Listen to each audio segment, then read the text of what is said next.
Қайырлы күн баршаңызға. Бүгін біз сіздермен өте тәтті, өте дәмді әрі тез дайын болатын тағамның түрімен бөлісетін боламын. Міне осылай. Бізге керегі 2 помидор, бір помидорды аламыз, дәурек помидорымызды. Оны 2-ге бөліп аламыз осылай.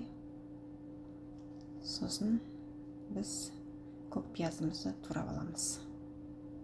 Өздеріңізге қаншалықты керек, өзіңіздің отбасыларыңыздың санына қарай жасайтын боласыздар барлығын. Біз осылай көк пиязымызды турап алдық мінекей. Енді етімізді турап аламыз, дайындап, и пиязымызды турап аламыз, дайындап. Және бізге қажет болады болгар бұрышы. Болгар бұрышында осылай 4 бұрышты етіп, дәл видеода көрсеткендей қылып турап дайындап аласыздар алдын ала. Мінекей осылай қызып, қазанымызға кішкене сұйық майды құйып, қазанымыздағы майымыз қызып тұрған кезде 2 помидорымызды салып аламыз. Жаңағы туралған жерін қаратып майға саламыз. Әнекей 2 помидорымыз тұр мінекей. Оның үстіне етімізді салып, әне солай тұрады помидорымыз әнекей. Етімізді салып қуырып аламыз.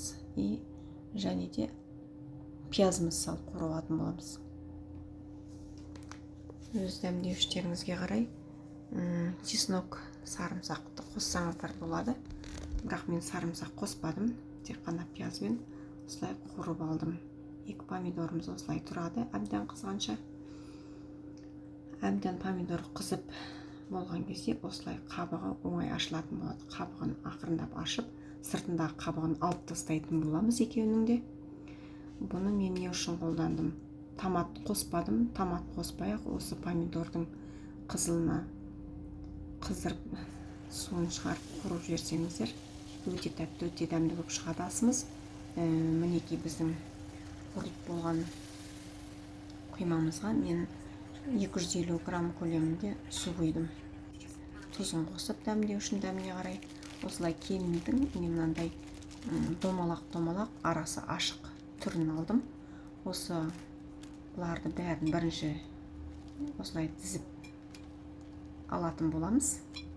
Барлығын қойып, бұл кеми өте қатты қымбат тұрмайды. Енді осының ортасына біз жаңағы дайын турап алған болгар бұрышымызды осылай видеодағыдай қылып ортасына салып шығатын боламыз. Барлығын. Кеми анша қатты қымбат тұрмайды. Жұмыстан асығып келген кезде, не жасайларыңызды білмей тұрған кезде өте тәтті, өте дәмді шығатын тағам түрі.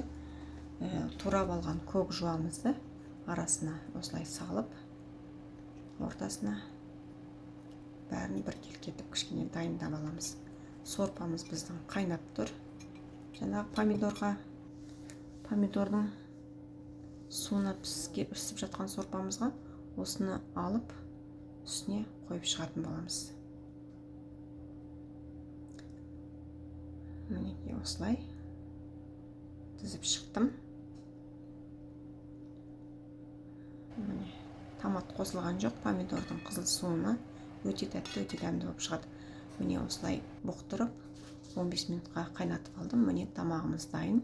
Ас болсын, сіздер де жасап көріңіздер.